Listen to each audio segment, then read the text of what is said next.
Hello everyone आमे मैप्रे खोजी खोजी पहुँच जाइथिलु हम ओडिया डाइन होटल रे सेठ में मारा थाली रे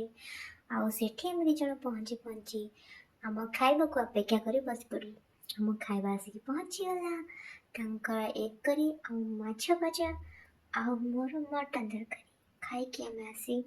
संगे संगे मन पड़ला जे हमर आज न्यू ईयर सेलिब्रेशन करे को केक सबको धर पड़लो तापर से केक सब केक आनिकी मो सांग को डाकी बेलून सजाड़े आम लगी पड़ू आउ दी जन ड्यूट थिला जे से बेलून फुलेबार लगे आउ आम साची मामा ये क्यूट सजाड़ धरी बस मुझे बेलून को फुंकी फुंकी गोड़ेबार लगी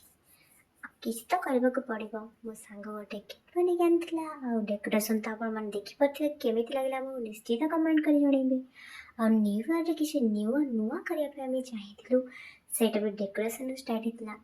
केतबेले राति 12टा बाजीगला आम जीरो नाइट सेलिब्रेशन करबार लागी पड़लु आ समस्ते केमती भले रहिबे एटा मु भगवान को प्रेयर करूछि आ हाँ वीडियोटा आपको केमिति लागला हमको कमेंट माध्यम रे जणांतु थैंक यू।